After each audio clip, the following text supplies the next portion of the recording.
Bonjour à tous, je suis Gérard Pécou, CEO de Calimedia, pionnier de l'innovation en formation professionnelle. Bienvenue sur Never Stop Learning, le podcast où nous accueillons des spécialistes en andragogie, psychologie cognitive et où nous abordons les technologies de pointe qui révolutionnent la formation. Bienvenue sur votre rendez-vous avec les leaders de l'apprentissage de demain. Bonjour et bienvenue à tous nos auditeurs. D'ici 2030, les défis des ressources humaines dans les entreprises seront probablement influencés par des facteurs tels que les changements technologiques, les évolutions démographiques et les transformations sociétales. On observera notamment le besoin d'intégrer l'intelligence artificielle, l'automatisation des tâches chronophages, la gestion des talents dans un monde numérique, ainsi que l'augmentation du travail à distance et du travail hybride. Mais comment gérer la santé et le bien-être des collaborateurs dans cette période de changement ? Comment développer les compétences et instaurer un apprentissage continu, essentiel pour aider les employés à s'adapter aux évolutions du marché. Pour nous aider à y voir plus clair, je suis particulièrement heureux de recevoir Pierre Monclos. Pierre a de multiples casquettes. Il est directeur des ressources humaines chez Youno et conférencier. En parallèle, il conseille les directions de formation d'entreprises dans leur stratégie et pratique de développement des compétences, ainsi que les directions RH sur les innovations et l'impact de l'IA. Il est également co-auteur aux côtés de Michel Barabel du livre « Quand les startups, scale-up et licornes réinventent les RH », disponible aux éditions Duno. Pour son ouvrage, Pierre a interviewé 50 DRH et CIO et sondé 120 startups. Et dans cet épisode, il va nous expliquer ce que l'on peut apprendre des startups, scale-up et licornes lorsque l'on s'intéresse au RH et à la formation. Bonjour Pierre. Bonjour Gérard. Pierre, tu as un parcours dans le domaine des ressources humaines qui est vraiment remarquable. Est-ce que tu peux nous dire en quelques mots ton parcours et ce qui t'a incité à travailler dans le domaine des RH ? Je ne savais pas ce que je voulais faire pendant mes études, donc j'ai fait du droit et je me suis orienté un peu par hasard vers le droit du travail, qui était avec le droit de la famille l'un des seuls droits où j'avais l'impression qu'on traitait de sujets humains du quotidien, donc ça me parlait. Puis j'ai vite réalisé qu'en fait le droit du travail, il a été pensé pour les usines et pas pour les entreprises d'aujourd'hui. Alors je parle de ça il y a déjà un petit peu plus de 15 ans. Et ma première expérience professionnelle en tant que salarié, j'ai pas eu une expérience collaborateur incroyable. J'étais consultant en RH. Et donc, je rencontrais des dizaines de DRH chaque mois. Donc, je voyais plein de pratiques formidables, d'autres pratiques qui me parlaient pas du tout. Et donc, quand j'ai eu la chance, il y a 10 ans maintenant, de rejoindre l'équipe fondatrice de Youno, donc Youno qui est un organisme de formation en ligne. Quand j'ai rejoint cette équipe fondatrice, j'ai pu avoir une discussion avec les deux fondateurs où je leur ai dit, moi, si on a des salariés, ça m'intéresse de passer de l'autre côté et de gérer à mon tour les ressources humaines parce que j'ai baigné dans ce monde, mais j'ai jamais exercé la fonction. Et il y a des choses que j'ai envie de faire différemment. Il y a d'autres choses où j'ai envie de m'inspirer de ce qui se fait déjà. Et puis, vu qu'on s'est bien entendu sur nos cultures respectives, ils m'ont dit, carrément, si on a des salariés, tu pourras devenir notre RH. Et 2 ans plus tard, on commençait à avoir nos premiers salariés. Donc, c'est comme ça que je suis tombé dans le merveilleux monde des ressources humaines. On va y revenir parce que j'ai une question pour toi à ce sujet. Avant d'aller dans le cœur de l'épisode, et pour nos auditeurs qui ne sont peut-être pas familiers avec ces termes, notamment avec un ou deux d'entre eux, comment est-ce que tu peux définir brièvement les termes start-up, scale-up et licorne ? Oui, alors on va faire les définitions courtes. Une start-up, en fait, c'est une entreprise qui vient d'être lancée et qui a pour ambition d'imposer un produit ou un service innovant dans un marché qui existe déjà, comme par exemple Uber qui a amené un nouveau service dans les transports. Et souvent, il y a une très forte dimension digitale dans les startups. C'est pas nécessaire, mais souvent l'innovation, le produit ou le service, il est digital.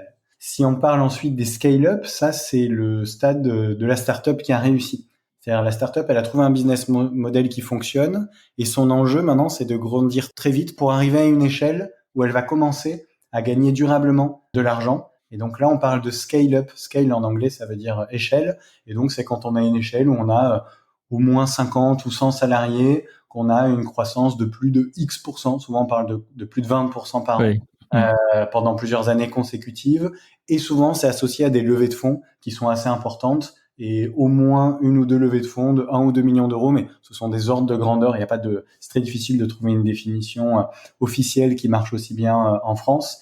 Et puis, on parle enfin de licorne quand la scale-up, elle a tellement réussi qu'elle atteint une valorisation d'entreprise, que ce soit en bourse ou dans des fonds d'investissement, d'1 milliard de dollars. Donc c'est juste la valeur que représente cette entreprise qui en fait une licorne.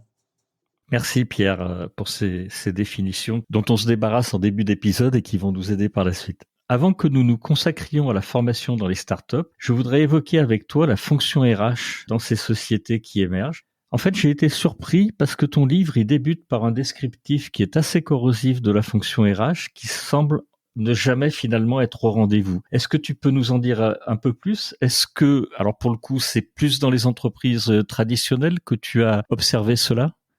En fait, c'est une observation historique, alors qui est assez partagée sur les différents continents, où à l'origine, la fonction RH, elle a été créée pour faire de l'administration du personnel. Oui. Créer des process, respecter le droit, contrôler le temps de travail, gérer le recrutement et la paye ou les licenciements. Donc déjà, c'était pas toujours que les sujets positifs. Et en plus, en France, le droit du travail qui nous est particulier a renforcé cette dimension très administrative. Donc c'était pas quelque chose de stratégique, c'était une fonction purement support à l'endroit même du capital humain qui est souvent ce qui a le plus de valeur dans l'entreprise. Et ce paradoxe, il a duré assez longtemps, ce qui fait que ça a donné une mauvaise image, à raison au départ, à la fonction RH. Côté salarié, les RH, c'est le complice de la direction. Si on prend les caricatures, mais les caricatures veulent dire quelque chose. Côté manager, la fonction RH, elle est trop éloignée du business et c'est un peu ceux qui sont les empêcheurs de tourner en rond. Et côté direction, elle n'est pas considérée comme une fonction stratégique. Et en plus, culturellement, vu qu'elle est basée sur des process de l'administratif, c'est quelque chose qui est plutôt opaque. On ne sait pas ce qui s'y passe, qui fait quoi, pour quelles raisons. C'est plutôt rigide. Quand il y a une règle, c'est difficile d'en sortir, même s'il y a des enjeux business, QVT ou autre, en tout cas historiquement. Et c'est très vertical. Il y a une consigne qui est donnée par les RH et puis on doit faire avec, qu'on soit manager, salarié ou autre, parce que c'est comme ça. Donc c'est un socle culturel qui évidemment a commencé à beaucoup moins coller à la réalité des entreprises ces 20 dernières années. C'est pas nouveau qu'elle a commencé à évoluer, mais c'est pour ça que dans l'introduction, on rappelle d'où vient la fonction RH, ce qui fait que, je sais pas si d'autres l'ont expérimenté comme moi, mais quand en soirée, on rencontre des gens et qu'on dit ce qu'on fait comme boulot dans le cadre personnel, moi quand je dis que je suis RH, c'est rare que les gens disent « Ah, trop bien, t'es DRH », c'est plutôt... Je vois les réactions qui veulent tout dire sur l'image qu'on... Et c'est une caricature, une généralité, c'est pas toujours comme ça, mais l'image qu'on va avoir les RH. D'accord. Alors, est-ce que c'est pour répondre à ces affirmations que tu as écrit ce livre? Et pourquoi est-ce que tu as choisi de te concentrer sur la manière dont les startups, les scale-up et les licornes réinventent les RH? En fait, oui, c'est notamment pour ça que j'ai écrit ce livre, parce qu'en fait, c'est mon histoire personnelle. J'ai eu une expérience collaborateur qui m'a pas plu. J'ai trouvé qu'il y a beaucoup de choses qui étaient injustes, qui étaient pas équitables. C'est ce qui m'a en partie motivé à devenir RH à mon tour, où je me suis dit, il y a des choses que je veux pas reproduire maintenant que j'ai la chance d'être dans ma propre entreprise, que je peux gérer, je veux faire d'une manière différente. Et où est-ce que j'ai vu les sources d'inspiration les plus récurrentes qui me plaisaient? C'était dans le monde de la tech, dans le monde des startups et scale-up, notamment au début aux États-Unis et puis rapidement en France. Et j'ai vu que mon constat, il était largement partagé, c'est-à-dire que il y a des choses à reprendre. Il ne faut pas non plus tout réinventer et dire que les RH traditionnelles sont mauvaises. Il faut faire la même chose dans les startups et scale-up. Mais les attentes des salariés, elles sont plus les mêmes. Le travail, il a beaucoup évolué, surtout avec la digitalisation. Et donc, il faut que les RH soient considérés comme stratégiques. Et dans les startups et scale-up, souvent, les fondateurs considéraient que les RH étaient très stratégiques. Alors, parfois par conviction, parfois parce qu'elle savait qu'en fait le capital humain ce serait un enjeu de survie, de choisir les bonnes personnes, de les fidéliser, les engager sur la durée, ce sera un enjeu de survie de l'entreprise. Donc parfois c'était par contrainte, mais dans tous les cas, c'est là-dedans, dans ce modèle d'entreprise, que les RH étaient le plus considérés comme stratégiques. Donc c'est pour ça qu'on est allé explorer cet environnement-là. D'ailleurs, il y a des startups qui utilisent ce qui se fait dans les sociétés traditionnelles. Je crois que t'en cites une. Tu me dis si c'est une bêtise, mais je crois qu'il y a Swile qui est entre les deux finalement, qui innove dans les fonctions RH, mais qui se sert également de ce que font traditionnellement les entreprises déjà bien établies. Oui. Ça montre d'ailleurs qu'il n'y a pas qu'un modèle. En fait, ça dépend à chaque fois de l'entreprise. Et dans les interviews, il y a des entreprises comme Swile qui s'est développée suffisamment vite pour qu'on puisse lui mettre les 3 cases. Je pense que c'est aussi une licorne. Enfin, ils sont passés de start-up à scale. Oui, tout à fait, c'est une licorne. C'est certain. Et en fait, eux, ils ont dit, non, nous, tout ce qui fonctionnait de manière traditionnelle a bien fonctionné chez nous. Alors, ils avaient une culture un petit peu plus moderne que la culture RH traditionnelle, mais dans les pratiques et stratégies, ils ont réutilisé ce qui se faisait dans les entreprises. Et pour eux, ça répondait à leurs objectifs. Alors, une question que tout le monde doit te poser, j'en suis à peu près certain depuis la sortie de ton livre, mais je vais te la poser quand même parce que on est dans Never Stop Learning et les auditeurs pourraient te la poser. Est-ce qu'on peut s'inspirer finalement des stratégies et des pratiques RH des startups si on est une PME, une ETI ou une grande entreprise? Et finalement, la question corollaire, c'est est-ce que ton livre, il a été fait pour finalement aider les startups ou clairement la cible, c'est les ETI, les PME ou les PMI?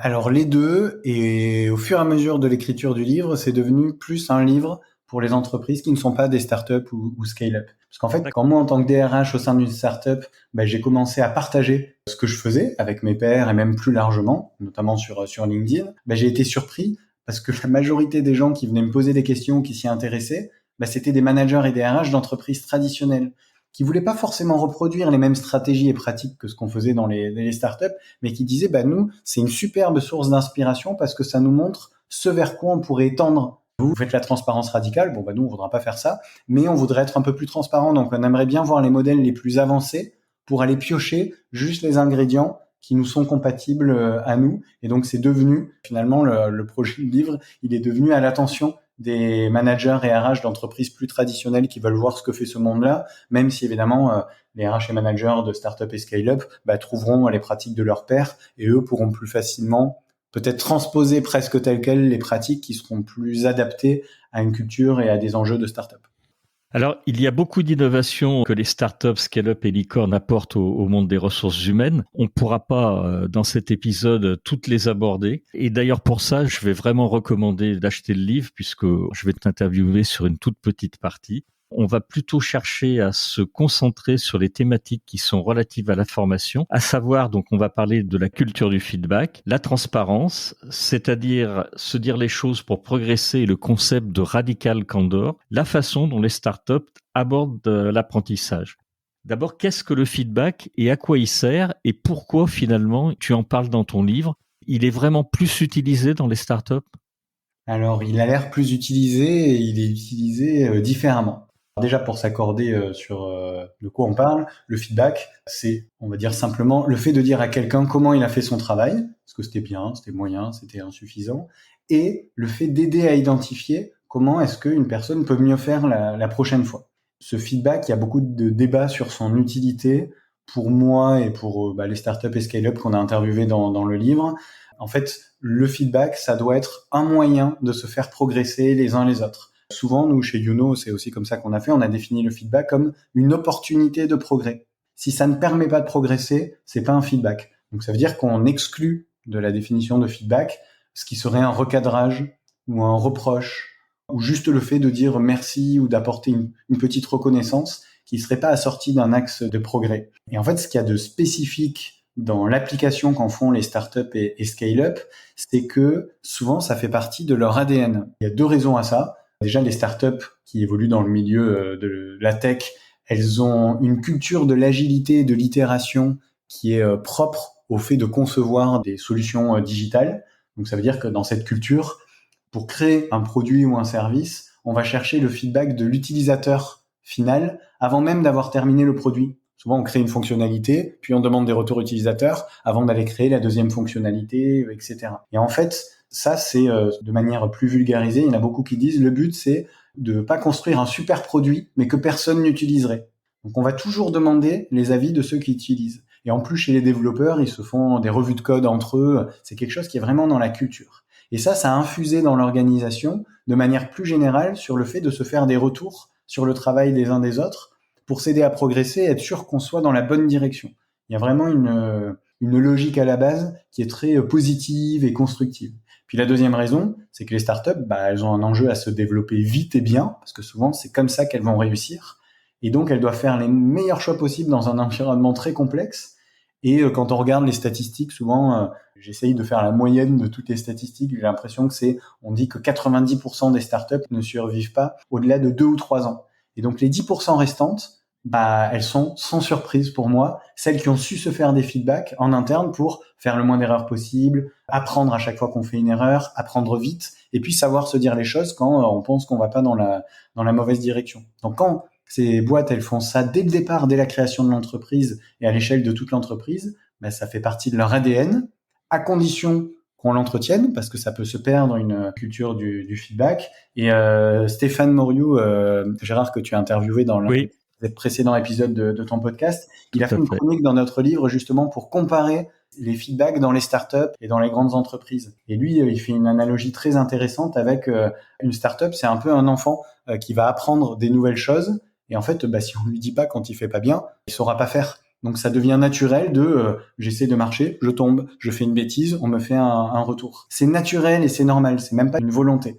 Alors que dans les grandes entreprises, c'est différent. On va chercher à retrouver une culture du feedback qui est beaucoup plus difficile à déployer à une grande échelle. On a fait une enquête auprès de 120 services RH de start-up. Il y en a 92% qui considèrent que le feedback est inscrit dans le quotidien de leurs équipes. Donc même s'il y en a qui surestiment un peu leur culture du feedback, on est quand même dans l'immense majorité, alors que dans les grandes entreprises, il y en a plein qui considèrent pas avoir une culture du feedback, et je dis pas que c'est bien ou c'est pas bien, mais les startups, elles vont miser dessus, et ça se voit côté RH, parce que ça infuse même sur les pratiques RH. On va dire dans le monde traditionnel, on fait un entretien annuel une fois par an, et puis on a quelques points managériaux dans l'année. Dans les startups, elles appellent ça souvent les revues de performance, et il y en a souvent 2 fois par an. Si on prend l'exemple de la startup circulaire, tous les 6 mois, on a une revue de performance où on a des feedbacks des managers. Il y a beaucoup de startups et scale-up aussi qui utilisent des outils pour se faire des feedbacks en continu. 360 Learning, ils ont un outil pour que dès qu'il y a une occasion de faire un feedback un petit peu structuré, on prenne le temps, grâce à un outil qui va nous aider à faire des feedbacks. Et enfin, dans les pratiques RH, moi, ce qui m'a beaucoup marqué, ce qui m'a inspiré pour ma propre entreprise, c'est que j'ai vu que les startups et scale-up allaient jusqu'à proposer ce qu'on appelle des revues 360. C'est quand on a des feedbacks de ses collaborateurs, ses managers, des pairs d'autres équipes. Peu importe le niveau hiérarchique, on a des feedbacks de plein de personnes différentes. Et ça, dans les entreprises traditionnelles, c'est réservé aux top talents ou aux potentiels, parce qu'on considère que c'est eux qui vont avoir les meilleures carrières de l'entreprise. Les startups et scale-up, ils ont dit, non, mais ça crée tellement de valeur pour faire progresser les gens que nous, on va les ouvrir à tout le monde. Et c'est en ça que c'est différent. Pour conclure sur ce point, en fait, si on devait regarder ce qui se passe dans les entreprises traditionnelles, le feedback, il sert un peu plus à récompenser les meilleurs et à sanctionner les moins performants. Alors que dans les startups, le feedback, il vise avant tout à développer les collaborateurs et à permettre d'apprendre individuellement et collectivement. Et dans les deux cas, parce qu'évidemment, il y a des points communs, le feedback, c'est aussi quelque chose qui sert à fidéliser les collaborateurs parce que ça veut dire qu'on est dans une entreprise où on sait se dire les choses et on sait se faire progresser. Une petite nuance pour terminer juste après cette conclusion, mais parce que c'est important. Oui, il est très important. Quand on connaît pas le milieu des startups ou scale-up, on n'imagine pas à quel point souvent on travaille beaucoup sur des outils. Donc on travaille à l'écrit sur des outils comme Slack, Notion ou autre. Et en fait, tout le travail de tout le monde est partagé. Donc c'est très facile de faire un petit commentaire ou même de mettre un emoji pour caractériser, on va dire, une micro-tâche ou le résultat du travail de quelqu'un. Donc c'est beaucoup plus facile dans le quotidien de faire des retours aux autres. Ça veut pas dire que c'est bien d'en faire trop, on en reparlera peut-être, mais c'est en plus beaucoup plus facile de se faire des feedbacks dans un environnement digitalisé sur des petits feedbacks. J'avais bien aimé ce passage sur les feedbacks dans ton livre, qui est effectivement une très belle suite finalement extrêmement complémentaire du livre de Stéphane Moriou. Mais est-ce que pour toi, il y a quand même des limites au feedback, y compris dans les startups? Elles se sont appropriées, elles s'en servent pour faire progresser leurs collaborateurs, mais il n'y a pas de limite à ces feedbacks, même dans les startups? Ah ben si, ce Ça serait serait trop trop beau. beau. Ça serait trop beau. Donc comme dans tous les sujets qui touchent au RH, il y a toujours des limites. La limite principale, c'est le risque de saturation. Quand ça fait partie de l'ADN et qu'on se fait des feedbacks tout le temps, qu'on soit habitué ou qu'on soit pas habitué, c'est encore pire quand on n'est pas habitué, on peut saturer. Et ça a été démontré par pas mal d'études dans tout type d'entreprise que quand il y a trop de feedback, les personnes, elles ne sont plus réceptives au feedback parce qu'elles ont besoin de se protéger, parce qu'elles se sentent en permanence potentiellement remises en cause. Et ça, c'est pas sain pour progresser, parce qu'on commence à avoir peur. Et quand on a peur, ça a été démontré à beaucoup d'occasions, on n'est pas dans les meilleures dispositions pour progresser. Donc là, ça devient paradoxal puisque ce qui avait vocation à faire progresser peut inhiber la progression. Donc il faut savoir modérer les feedbacks et les faire aux bons endroits plutôt que de les faire partout. Et les deux autres limites, déjà, c'est qui sont pas les vrais feedbacks. Dans la définition, un G-tien, c'est une opportunité de progrès. Donc en fait, quand il n'y a pas une opportunité de progrès, il faut pas se dire c'est des feedbacks et on se dit les choses. Il faut se dire, là, je t'ai juste dit merci, là, j'ai fait un recadrage parce que je considérais que ce que tu avais fait n'était pas en phase avec les comportements qui sont attendus dans l'entreprise. Mais il faut pas assimiler ça à du feedback. Et le dernier, qui est le plus grand piège, surtout quand on travaille beaucoup avec les outils digitaux, c'est la limite des feedbacks par écrit. Parce que c'est très simple de faire un petit commentaire rapidement ou d'utiliser un outil. Mais le feedback, il appelle de l'émotion, il appelle normalement des intentions bienveillantes, et ces intentions bienveillantes et ces émotions, elles ne passent généralement mieux que à l'oral. Et donc, beaucoup de startups disent, nous, on a des règles comme quoi 90% des feedbacks doivent se faire à l'oral pour qu'on soit sûr qu'on voit qu'il y a une articulation entre de l'exigence et de la bienveillance, et que ça soit pas un recadrage, un reproche ou une directive qui serait du coup moins bien perçu, voire très mal perçu. Les fameux feedback sandwich dont on entend Et encore parler. pire, les feedback sandwich. Merci pour toutes ces explications sur les feedbacks. On va parler maintenant de la transparence. Les startups et scale-up semblent faire preuve de sincérité bienveillante. Est-ce que tu peux nous parler du concept de radical candor et ce qu'il peut apporter aux entreprises? Oui, alors dans le livre avec Michel, on a consacré une partie du livre à parler du concept de radical candor, qui est un livre qui a été écrit par Kim Scott, qui est un ouvrage extrêmement intéressant quand on s'intéresse à la progression, au feedback, à l'apprentissage, mais qui a inspiré beaucoup de startups. On a eu très rarement des livres qui étaient cités dans nos interviews, et celui-là, il est revenu plusieurs fois. Et ce concept, en fait, en français, radical candor, ça a été traduit de plusieurs manières, mais ma manière préférée, moi, c'est la sincérité bienveillante. Et en fait, le concept de ce livre qu'utilisent les startups, c'est de se dire qu'il est possible de viser un haut niveau d'exigence d'un côté, donc d'être confronté à des remises en question frontales sur son propre travail, et d'un autre côté, de viser ce que les Anglais appellent le care, c'est-à-dire l'attention personnelle qu'on porte aux salariés et à leurs ressentis. Et il y a plein d'entreprises qui opposent les deux, qui se disent soit on est très exigeant, très directif, soit on est bienveillant, limite bisounours.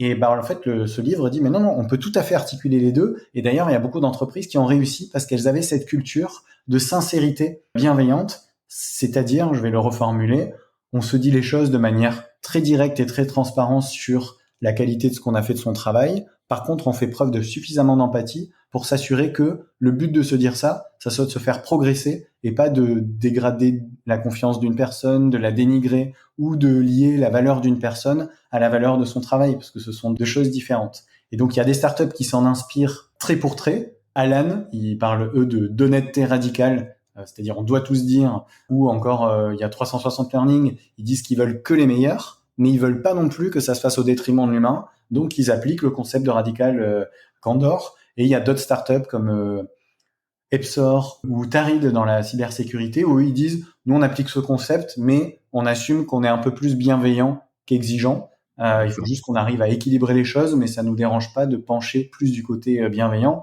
Et d'ailleurs dans notre panel Radical Candor, il y a 55% des startups qui disent c'est totalement ou partiellement nous, et le reste des startups elles disent bah non, nous on est soit particulièrement exigeant, soit particulièrement bienveillant dans la définition qu'on voudra bien y donner, parce que ce mot, il est un peu trop galvaudé aujourd'hui, on le sait.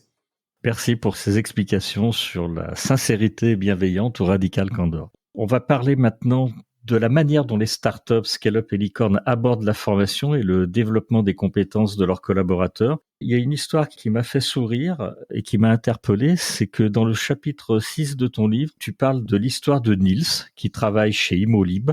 Niels, il a un problème technique, mais il peut utiliser le wiki interne de l'entreprise, il peut recevoir de précieux conseils via ce wiki, il peut accéder à des vidéos créées par des experts sur sa plateforme Digital Learning. Et puis, Niels, il dispose d'un budget de 3 000 € pour se former, alors 3 000 € par an pour se former, budget qu'il peut utiliser comme il le souhaite, sans besoin de validation, à la seule condition, c'est qu'il soit rattaché aux objectifs clés de réussite et de partager ses apprentissages. Alors, cet exemple, est-ce que Pierre, il est significatif de l'état d'esprit des startups quand il s'agit de formation? Comment ces startups, finalement, elles arrivent à mettre le développement des compétences des collaborateurs au cœur de leur modèle culturel?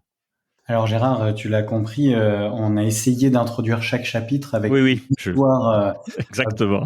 pour s'immerger là-dedans. Mais elle Ces est très histoires, bien. Elle m'a bien interpellé, Pierre. et je suis ravi, c'est exactement l'objectif. Évidemment, elles sont assumées comme un peu caricaturales. Bien Par contre, sûr. elles ne sont basées que sur des faits réels, c'est-à-dire qu'on n'a rien inventé, mais on a essayé de mettre tous les ingrédients qu'on avait trouvés qui nous avaient interpellés ou qui nous paraissaient significatifs. Et le but, c'est de montrer qu'on peut avoir un rapport différent à la progression et au développement des compétences. En fait, cette histoire, elle montre notamment que les startups, elles ont presque fait l'inverse de ce qu'on voit dans les entreprises traditionnelles. C'est-à-dire que elles commencent par être, sans trop le savoir, ce qu'on appelle des entreprises apprenantes. Elles ont plein de rituels et de routines de travail qui font que les personnes apprennent de leur travail et s'aident à progresser les unes les autres. Mais tout ça, ça n'a pas été formalisé. C'est dans l'ADN, on en parlait tout à l'heure. Et ensuite, elles mettent à disposition des moyens, alors de l'information, de la formation et même du budget. On redonnera l'exemple des 3 000 euros par an pour que les salariés développent les compétences. Et enfin, elles prévoient un plan de développement des compétences avec des actions descendantes et plus collectives. Alors dans une entreprise traditionnelle, c'est l'inverse. On prévoit son plan de formation, ensuite on prévoit des moyens supplémentaires, et enfin on essaye de devenir une entreprise apprenante. Et ça montre encore une fois que ce sont des mondes différents et qu'il n'y a pas un monde qui est mieux que l'autre. Ça convient à un contexte donné. Il y a plein de choses qui sont marquantes. Pour répondre à ta question, j'aimerais en lister pour illustrer concrètement ce Oui. qu'elles font. On a parlé déjà du feedback. Pour moi, le feedback en lien avec la progression, ce qu'il y a d'incroyable, c'est que c'est le but ultime. C'est-à-dire que le but, c'est de progresser et c'est pas comme à l'école d'évaluer et de dire soit bravo, soit fais mieux. Non, le but ultime, c'est juste de progresser. Et ensuite, là où dans une boîte plus traditionnelle, l'information, souvent, c'est une source de pouvoir, mais les startups, elles ont dit non, l'information, chez nous, on va la partager. Comme ça, déjà, personne ne pourra avoir plus de pouvoir du fait de disposer d'informations parce qu'on a un meilleur niveau hiérarchique. Mais du coup, ce sera pas une source de pouvoir chez nous, ce sera une source de savoir. Et donc, on va faire preuve de beaucoup de transparence pour que tout le monde ait accès à tout. Et donc, quand on est salarié dans une startup, on peut apprendre de plein de situations auxquelles on ne serait pas confronté dans d'autres boîtes. On peut apprendre de comment le COMEX il prend une décision, puisqu'on a accès aux critères de la décision, aux data qui ont permis de prendre la décision et à la conclusion. Pourquoi est-ce qu'on a pris telle décision et comment ça va impacter l'entreprise. On peut apprendre de comment une autre équipe gère tel projet ou comment est-ce qu'elle fait face à telle problématique, puisqu'on aura accès au compte-rendu de réunion et à la décision finale qui permet d'orienter le projet ou de résoudre la problématique. On peut comprendre, pour donner des exemples très concrets, comment est-ce que l'équipe finance, elle articule les enjeux business avec les besoins en trésorerie et la crise économique qu'on traverse en ce moment. Ça, souvent, c'est réservé à l'équipe financière. Non, quand on est salarié dans une startup, on a accès à tout ça. Et donc, on apprend de plein de situations supplémentaires, ce qui en plus stimule la curiosité qui est très, très, très valorisée dans les startups. Et puis, autre exemple de ce qui nous a marqué quand on est allé regarder comment est-ce qu'elles arrivent à mettre le développement des compétences au cœur de leur modèle culturel, parce qu'on pense que beaucoup ont réussi ça, il y a la culture de l'écrit. C'est-à-dire que beaucoup de startups, soit dans leur ADN, soit l'ont développé plus tard, disent pour qu'on puisse capitaliser sur tout ça, au-delà d'utiliser des outils digitaux qui font que on écrit par nature, on va aussi écrire les comptes rendus de réunions, de décisions, parce que sinon, les autres ne peuvent pas y accéder. Il faudrait qu'ils soient présents dans la pièce ou présents dans la visioconférence. Et une fois qu'elles ont écrit, elles peuvent faire du knowledge management, elles peuvent faire des wikis, comme on donnait dans l'exemple. Partout, ils ont un énorme wiki interne où il y a des personnes qui sont en charge de renseigner, de mettre à jour et d'organiser l'information pour que tout le monde ait accès à tous les savoirs de l'entreprise. Ça existe aussi dans les entreprises traditionnelles, mais dans les startups, c'est beaucoup plus fréquent. Il y a aussi des startups comme Circulaire qui ont des canaux Slack, pour celles et ceux qui connaissent la messagerie Slack. Ils ont un canal qui est dédié au développement des compétences où on se partage toutes les infos importantes pour progresser. Et pour moi, c'est pas surprenant du coup que plein de ces salariés de ces entreprises, ils finissent par monter leur propre entreprise, parce qu'en fait, travailler dans une startup, c'est presque une école qui dit pas son nom. Et évidemment, là, on a parlé de plein de choses qui étaient informelles, mais quand on a vraiment besoin de monter en compétences, là aussi, les startups et scale-up, parfois, elles vont assez loin. Elles font de la formation classique, elles font aussi du codev et du coaching, bien qu'il a l'air plus répandu dans les startups que dans les entreprises traditionnelles. Mais surtout, elles donnent du pouvoir et de l'autonomie aux salariés. Ça va vous avez un peu de budget pour vous acheter les livres que vous voulez sur les thèmes professionnels. Ça, c'est le premier niveau. Deuxième niveau, chaque collaborateur a un budget soit illimité, soit défini pour assister aux conférences importantes du secteur. Et le dernier niveau avec l'exemple d'AXA Climate qu'on a dans le livre, où un salarié a un budget de 3 000 euros par an pour se former. Et donc, c'est lui qui va choisir comment il se forme, dans quel organisme, via quelle modalité, etc. On le responsabilise là-dessus. Après, il est attendu parce qu'il sera évalué sur les compétences sur lesquelles il s'est formé. Donc, c'est pas juste, on lui donne un budget et on lui dit, bon, bah, fais-toi plaisir et forme-toi sur ce que tu veux. Il y a toujours un lien avec les objectifs de l'entreprise et parfois avec l'évaluation des compétences.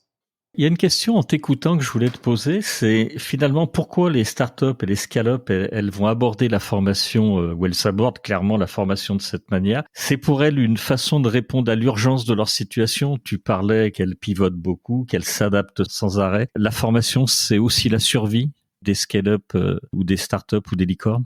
Ben, c'est la survie de l'entreprise elle-même, parce que il y a que comme ça que quand on évolue dans un environnement complexe où on ne sait pas qu'est-ce qui va se passer, parfois un horizon temporel de 3 ou 6 mois, hein, donc assez court. C'est l'une des manières qui donne le plus de chances de réussir. C'est pas une garantie de réussite, mais c'est l'une des meilleures pratiques. Mais aussi pour pouvoir garder ces équipes, parce qu'en fait, les startups, quand elles réussissent, elles grossissent tellement vite que si les salariés de ces startups et même leurs dirigeants, ils progressent pas assez vite, bah, ils peuvent pas tenir la cadence et répondre aux exigences de l'entreprise. Il y a plein de fondateurs d'entreprises qui finalement sont partis de leur entreprise parce qu'ils n'arrivaient plus à avoir un niveau de compétence suffisamment élevé par rapport à la vitesse de l'entreprise. Et quand on a posé la question au DRH, on leur a dit, est-ce que vous considérez que votre entreprise, elle a un enjeu à faire progresser chaque collaborateur très rapidement?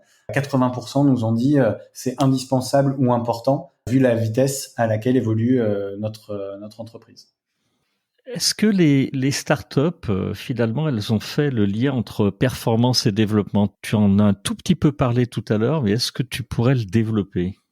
Alors, oui, mais ça dépend des entreprises. Il y en a certaines qui le font plus par conviction au départ et qui font pas un lien direct, c'est-à-dire elles supposent que les personnes, si elles progressent plus vite, bah, ça va servir la performance de l'entreprise. Ça, c'est souvent les premiers stades de la startup et au fur et à mesure qu'elles grandissent, elles sont obligées de structurer ça et de faire un lien plus fort. Je parlais de l'exemple d'AXA Climate, on va rentrer dans les détails de cet exemple qui est extrêmement inspirant. En fait, chez AXA Climate, on a accès à la feuille de route stratégique de l'entreprise et chaque année, les salariés, ils vont choisir 2 compétences qu'ils veulent développer pour servir les objectifs de l'entreprise. Donc, on choisit 2 compétences sur lesquelles on veut miser, mais qui sont en lien avec la stratégie de l'entreprise. Et c'est sur la base de ces 2 compétences qu'on va mobiliser le budget qu'on nous donne en toute autonomie pour se former et on sera évalué sur le progrès qu'on aura fait sur ces compétences, plutôt même parfois que sur les résultats qu'on a par rapport aux objectifs qui nous sont fixés. On a le lien entre je progresse pour faire performer l'entreprise et le but, c'est que je progresse, c'est ça qui va servir ma performance, même si j'atteins pas les résultats. Donc c'est une vision que je trouve assez belle et presque Oui. avant-gardiste, parce que beaucoup d'entreprises disent bah, si les résultats sont pas là, c'est que t'es pas bon. Eux, ils disent oh, c'est un peu plus compliqué que ça. Le but, c'est déjà de progresser sur les compétences. Et il y a d'autres entreprises qui, elles, font un lien encore plus direct. Je pense notamment à 360 Learning, où c'est assumé, mais en fait, on va dire le cycle de vie de la compétence technique et des compétences transversales sont monitorés par 360 Learning, qui affiche dès le début un niveau d'exigence très élevé et qui dit au moment de l'évaluation, ben nous on veut que les meilleurs. Donc si il y a une progression ou un niveau qui est juste bien, ça ne nous convient pas et tu n'auras pas ta place dans l'entreprise parce que nous ce qu'on veut c'est que soit tu surperformes, il y a des boîtes qui utilisent ce mot-là, mais il y a une startup qui dit nous on veut que vous fassiez partie des 20% les meilleurs dans votre domaine. Si vous êtes en dehors des 20%, en fait c'est pas que c'est pas bien, mais notre défi il est tellement complexe qu'on pense qu'on aura moins de chances de le résoudre si on n'a pas les 20% des meilleurs. Et donc, quand on va évaluer, on sera attentif à ça. Et évidemment qu'à côté, ils mettent beaucoup d'énergie sur la formation pour s'assurer que les personnes deviennent dans les 20% meilleurs et le reste ensuite, parce que sinon, bah, ils peuvent plus tenir leur discours et ils vont perdre des talents sur lesquels ils auraient pu miser. Merci Pierre, vraiment pour toutes ces explications. Alors tu le disais tout à l'heure, les startups, elles sont très tournées vers la techno. De quelle manière finalement celle-ci va jouer un rôle dans la réinvention des RH? Et je pense particulièrement, parce qu'on l'a pas encore abordé, de l'intelligence artificielle. Elle est plus présente qu'ailleurs dans les startups. Elle va aider à réinventer les RH ou pas du tout? Alors, la technologie tout court, moi, j'ai vraiment l'impression qu'elle a aidé les RH, pas dans le simple fait de digitaliser, puisqu'on est d'accord, la technologie, c'est pas pour digitaliser des fiches de paye, mais pour automatiser, mettre de la data et faire gagner du temps là où on n'a pas de valeur, pour qu'ensuite, côté RH, on gagne du temps pour pouvoir le passer avec les salariés, donc du temps humain. Là, dans ce sens-là, moi, je trouve qu'elles ont pris un petit peu d'avance. Et depuis un petit peu plus d'un an que l'intelligence artificielle, et notamment générative, est devenue accessible pour toutes et tous, je pense clairement que les startups, elles ont de meilleures armes pour mieux démarrer. Dans mes échanges encore ces dernières semaines, il y a beaucoup de startups dans lesquelles beaucoup s'en sont emparés très rapidement. Pourquoi ? Parce que ce sont des équipes plus petites et déjà très à l'aise avec le digital, donc beaucoup plus facile d'intégrer le niveau supérieur qui est comment est-ce que j'intègre les intelligences artificielles génératives. Parce que si on n'a pas de base digitale de travail, un peu plus difficile de se servir des IA génératives. Alors que dans une entreprise plus traditionnelle, il y a des enjeux de données et de sécurité qui fait que c'est pas aussi simple d'intégrer ça dans tous ces process du travail du jour au lendemain. Les risques, ils sont plus forts pour les grandes entreprises, donc ça donne un avantage aux startups pour démarrer et pour s'en emparer durablement, encore plus, parce qu'on parlait tout à l'heure de la culture de l'agilité. Pour intégrer en cours de route, sur une feuille de route trimestrielle, dans un développement produit ou dans la manière dont on gère les ressources humaines, beaucoup plus simple de le faire, à mon sens, dans une start-up, parce qu'il y a une culture de l'agilité, parce qu'il y a des tailles d'équipe qui sont encore parfois suffisamment petites, et parce qu'il y a déjà un usage d'outils digitaux, dont, rappelons-le, l'IA générative va souvent devenir une fonctionnalité de ces outils. On va prendre un exemple très concret. Aujourd'hui, quasiment tout le monde fait des visioconférences avec les outils classiques. Si vous prenez les outils qu'utilisent les startups, il y en a déjà plein où on a des transcripts de ce qu'on se dit en temps réel, et l'IA générative fait un compte-rendu détaillé de ça, puis on fait une synthèse, puis peut le partager sur le wiki interne de l'entreprise. Quand on n'a pas de barrière du service IT et qu'on fonctionne déjà tous par écrit, beaucoup plus facile de s'en emparer, et donc les RH vont avoir un boulevard, parce que ça va toucher, et ça touche déjà, au recrutement, à la formation, à la gestion des talents, à l'expérience collaborateur, à l'onboarding. En fait, la liste, elle est extrêmement longue. Ouais, elle est immense. Et j'ai l'impression, en fait, en t'écoutant, et je crois que tu le mets clairement dans ton livre, que toute cette techno, ça les aide à apprendre ensemble. Et je crois que tu dis même que finalement, ces entreprises, c'est des entreprises apprenantes qui s'ignorent. Pour eux, c'est naturel et ils pensent pas faire mieux que les autres, finalement. Tu confirmes ? Oui. Mais ça nous a surpris. J'ai reposé la question la semaine dernière à une conférence où il y avait que des DRH de start-up et scale-up. Donc j'ai posé la question, parce que c'est ce qu'on a fait pendant les interviews. Est-ce que vous savez ce qu'est une entreprise apprenante ? Et là, encore une fois, donc ça me surprend encore à chaque fois, je vais expliquer pourquoi, très peu connaissent ce concept. En fait, moi je suis dans la formation depuis plus de 15 ans maintenant, donc je connais depuis le début, mais ça m'a d'autant plus surpris que moi je connais plus les entreprises traditionnelles qui déploient des efforts énormes pour devenir des entreprises apprenantes. Et quand on regarde ce que font les startups et scale-up, elles cochent quasiment toutes les cases de l'entreprise apprenante et elles connaissaient même pas le concept.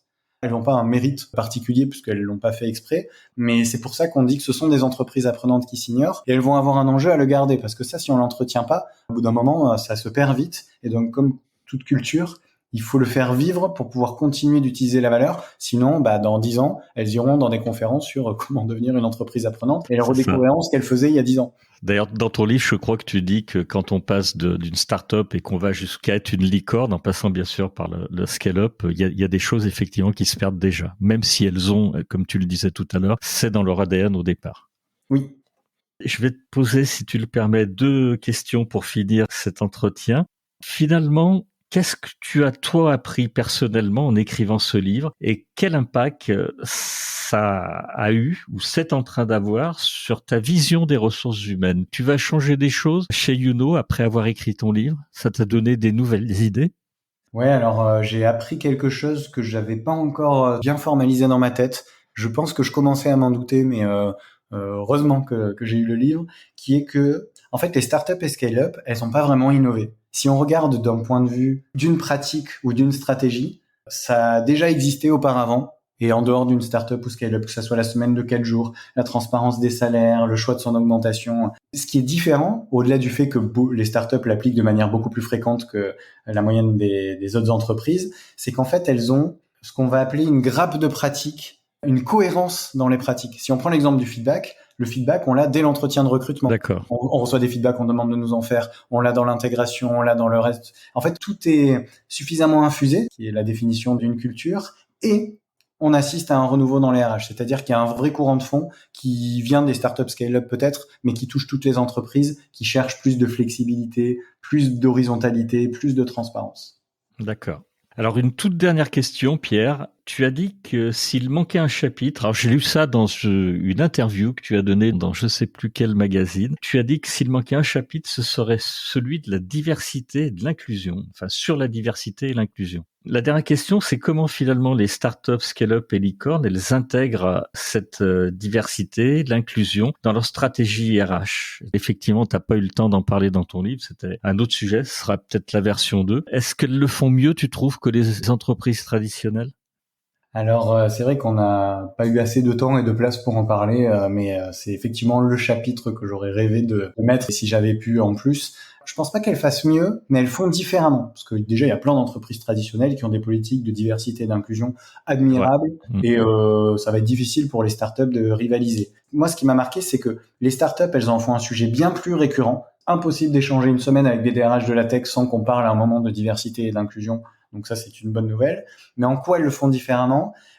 Elles sont plus fortes dans leur culture. Quand on a des très fortes cultures de la flexibilité sur les horaires, le congé, le lieu de travail, le temps de travail, toutes les personnes qui sont des jeunes parents, qui sont des proches aidants, qui ont des handicaps, les handicaps dans la vie de tous les jours, beaucoup plus facile quand on est en entreprise flexible d'articuler ça avec son travail. Donc déjà, il y a une base culturelle qui le permet et qui est mise aussi à profit de la diversité et de l'inclusion. Mais en plus, elles osent aller très loin. Je vais citer 2 exemples. Dashlane, c'est loin d'être la seule. Ils ont dans la cybersécurité aussi un congé second parent qui est de la même durée que le congé maternité. Donc on a 4 mois pour le second parent quand on a un bébé qui est pris en charge à 100% par l'entreprise. Et d'ailleurs, c'est bien la tech à l'origine qui avait engendré le Parental Act, c'est-à-dire le congé second parent allongé, qui a fini par être repris par le gouvernement et intégré dans un projet de loi il y a 2 ans.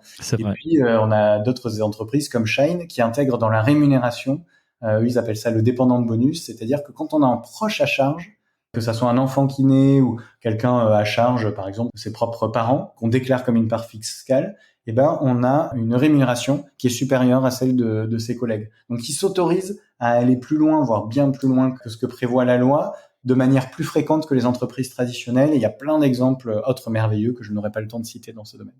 Ça va nous faire notre conclusion. Je voulais remercier les auditeurs d'avoir écouté ce podcast. Et puis, je voulais te remercier, Pierre. Alors, comme tu étais en train de le dire, il y a beaucoup d'autres exemples. Ton livre est vraiment très bien fait, sincèrement. Il y a plein d'exemples, donc il faut le lire. On a effleuré vraiment tous les sujets. On n'est pas allé au fond. Il y a plein d'idées dans ce livre. Je l'ai vraiment aimé. En tant que chef d'entreprise, c'est une mine d'or d'informations. Je crois d'ailleurs qu'il rencontre un grand succès parce que j'ai cru entendre dire qu'il était en train d'être réédité chez Duno. Alors, je confirme, en fait, 9 jours après sa sortie, il était en rupture de stock. Donc c'est génial. Tout le monde le court. C'est génial et ça montre que ces sujets, ils intéressent, quoi qu'on en dise. Oui. L'évolution des RH, ça intéresse beaucoup de gens et pas que dans les startups scale-up, bien au contraire. Merci beaucoup, Gérard. Non, c'est sincère. Sur le livre, ça me touche puisque le but, c'est d'inspirer d'autres entreprises, qu'on soit ou non dans le monde des startups et scale-up. Donc, si ça a marché au moins pour une personne et pour des dizaines, des centaines, des milliers, c'est ça. Le but, c'est d'inspirer, c'est pas de dire que c'est mieux ou moins bien dans le secteur de la tech. Non, mais j'en doute pas que ça va faire cet effet-là. C'est un livre inspirant dont je rappelle le titre, Quand les startups scale-up licornes réinventent les RH, et c'est aux éditions Duno. Un très très grand merci, Pierre, pour tout ce que tu nous as apporté au cours de cet épisode. Merci Gérard pour l'invitation, c'était un plaisir. Partagé. À très bientôt, Pierre. Au revoir. Au revoir.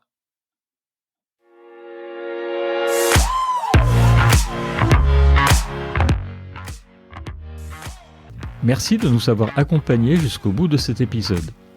Si vous l'avez aimé, partagez l'épisode et laissez-nous une bonne note suivie d'un commentaire pour nous aider à nous propulser dans les classements.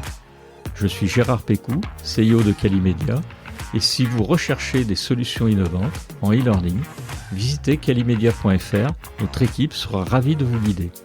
Retrouvez-nous pour le prochain épisode de Never Stop Learning pour qu'ensemble, Nous ne cessions jamais d'apprendre.